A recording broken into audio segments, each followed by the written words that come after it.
Welcome to a new episode of What My Heart Learns with Frances. As I always say, things do not have to happen to us before we learn from them. Today, I will be sharing what my heart has learned from Tuface and Annie Idibia's relationship. This encompasses the dating and marriage phase. Number one, emotional maturity. That you're 18 does not mean you're emotionally ready to date. Dating should be for marriage. Yes, I'm old school. If you're not 18, being in a relationship isn't a wise decision. Annie started dating Two Face when she was 15. The emotional toil and strength needed for a relationship, you're not ready for it because you have not fully developed emotionally. And because of this, you might develop unhealthy attachments to the wrong people, accept the wrong treatments, and might continue in that pattern even as an adult. Please wait until you're emotionally ready for a relationship to even consider dating. I've done an episode on lessons learned from Annie Idibia. If you want, you can listen to that. It's on this channel. I think it's like 2, 3 videos away. You can find that and listen to it. Because I'm not going to repeat things I said in that video. That was lessons for parents from Annie Idibia. Okay.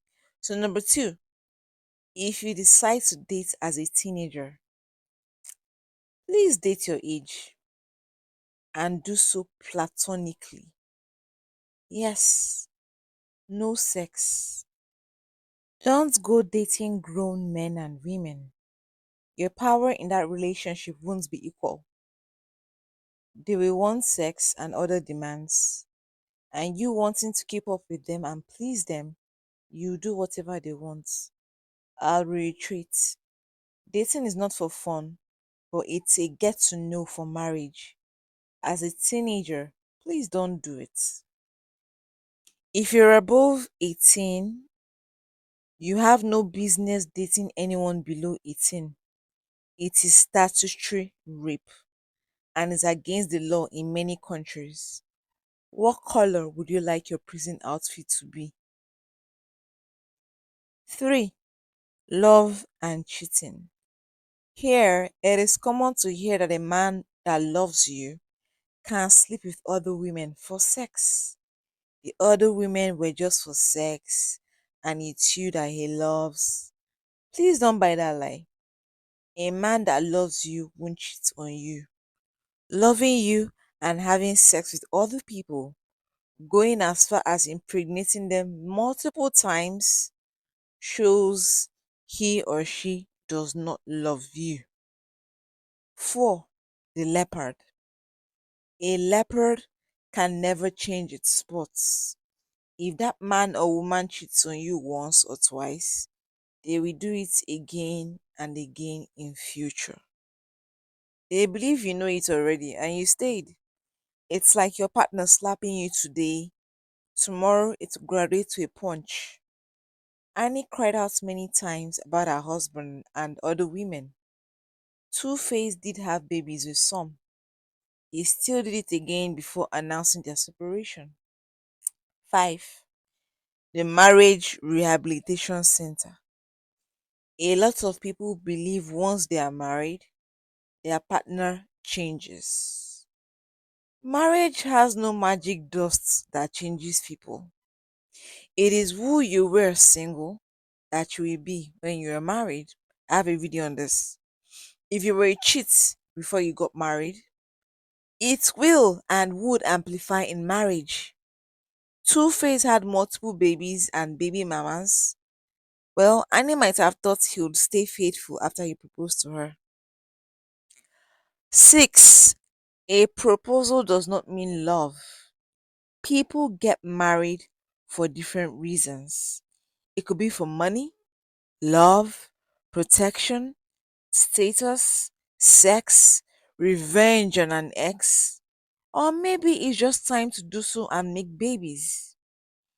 In this part of the world, having five babies from three different baby mamas or women as a public figure is not a good look, nor is it a good reputation. Even with that, once you get married in Nigeria, everyone says, he's a family man, he's married, he's a responsible man. That's how the public and sponsors will see it once you get married, even if you've had multiple babies and baby mamas. So, a man or woman proposing to you or accepting your proposal does not mean that they love you. You need to understand, I think, I like to understand people's motives. You need to understand people's definition of love before you agree that they do love you. Are your definitions the same? 7. Baby mamas and baby daddies. If you intend to marry a man or woman with a baby mama or baby daddy or two, you need to sit them down and ask if they are still having relations with them. Also, mentally prepare your mind that they will sometimes have to be around their baby daddy or baby mama. There is a child or children involved. You could suggest that they set boundaries with their ex, do pickups, drop offs, non personal calls, except about the kids or child, etc., etc., etc. Stuff like that. Even with kids involved, boundaries can and should be set if you're intending on starting a new relationship or getting married to somebody else. 8. If a man or woman cheated on you in the past and you marry them and stayed in that marriage and they keep doing it, the hurt never leaves you. The betrayal slowly becomes all you remember and talk about when you meet new people. And when you want to talk about your partner, just find yourself talking about that betrayal. You know, you stay stuck in the past. You'll even cry when talking about it because you're stuck and can't let go of the never ending betrayal. Annie was one of my favorite characters in Young, Famous, and African. Yes, she was. I can remember defending her to some friends and family that didn't like her. I like her. I like her a lot. Well, in talking about her man, his betrayals and all that, the tears always came forth when speaking to people Annie just met. 9. This leads me to resentment and bitterness. With time, after being cheated on repeatedly, no matter how much you think you've forgiven and forgotten, you just find yourself remembering and crying. You become an angry bird without knowing it. You're always angry. Resentment towards your partner starts even though you love them. It changes you. Like I said, you become angry. You're always angry, always suspecting and monitoring their every move and every woman or man around them because you know your partner's track record. Used to be a loving, happy person, but now you've just become an angry bird.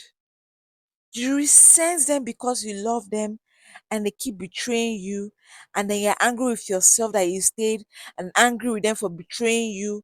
The anger, resentment, bitterness with a sprinkle of regret creeps in on you. 10.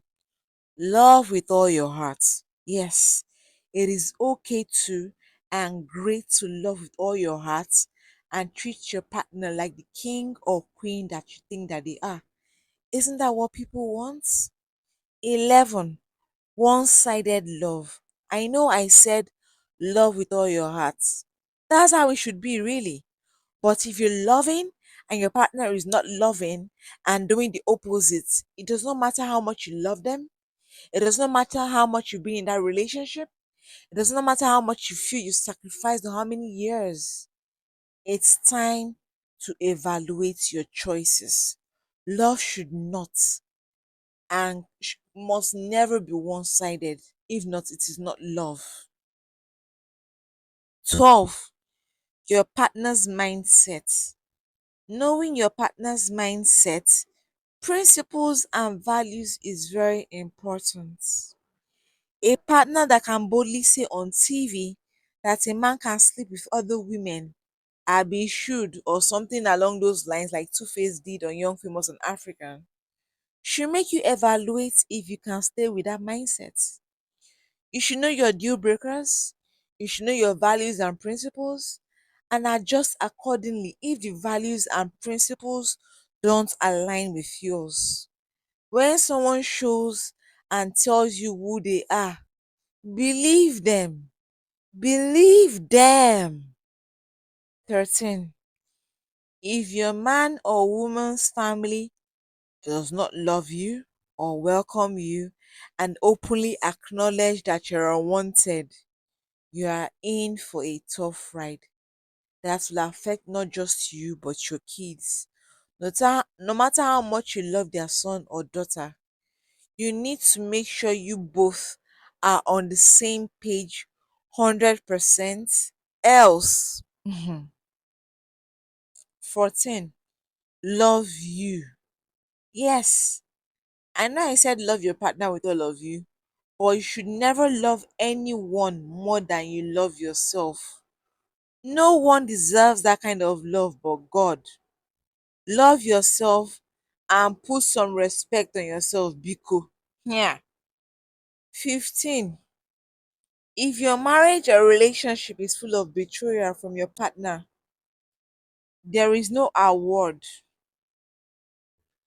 There is no award or room in heaven for staying in that marriage or relationship. God did give adultery as one reason for divorce. In staying in a toxic place, you begin to lose yourself, and your partner begins to lose respect for you for taking their bad behavior and staying with them. And that's because they feel guilty. They start resenting you and start maltreating you because you refuse to leave. They are doing you bad and you're still there. Like, why? 16. If he or she did it to others, they will do it to you. A man that can propose to you knowing that another woman who has had two children for him and is pregnant with his third is a man that can leave you high and dry. That man or woman will run off with the next best thing once the purpose they chose you for in their life is over. The broom used on girl A is the same broom that girl B will be chased away with. It's an African adage, and I paraphrased it and changed some things. 17. People lie. Less than how many years after a renewal of vow, here it is. All the love that was promised, he has quickly moved on to someone else with that same love and is already expecting a baby before even getting divorced, you know? So people lie, and that's the truth. People lie. They tell you they love you, and the next thing you know it, people lie. 18. A man or woman that can't defend you in public or in private is not worth staying with. Annie was dragged for many years. Let me say it again. A man or woman that can't defend you in public or in private is not worth staying with. 19. Leave. It is always good to know when to leave certain situations. Do not kill yourself, lose yourself and self respect, etc., in a situation or with a person you've tried to save more than once. It's always good to know when to exit. Don't start thinking about, oh, I've spent so many years with this person, we've been through so much together, There are kids involved. Always know when to leave. Protect your mental health. You can love someone from a distance and wish them well. 20. God. Getting into a marriage without God is folly. Folly. I mean, having a relationship with God and letting His Holy Spirit lead you in choosing. That's what I mean. In choosing, let God lead you.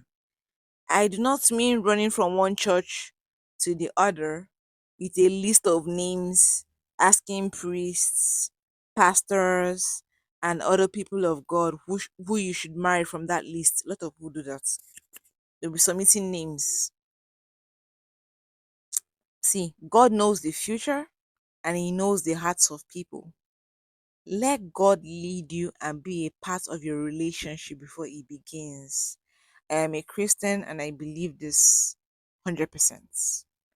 Well, I wish both parties the best and God's blessings moving forward. I'm going to end it here, even though there's so much to be gleaned from this relationship of 25 years. Yes, there was 13 years of marriage, but in total 25 years. And instead dating him when she was 15, and now I think she's turning 40 or she's turned 40 already. Anyways, thank you for listening to what my heart learned with Frances. Please don't forget to like, subscribe, share, and all other usual suspects. See you next week and goodbye.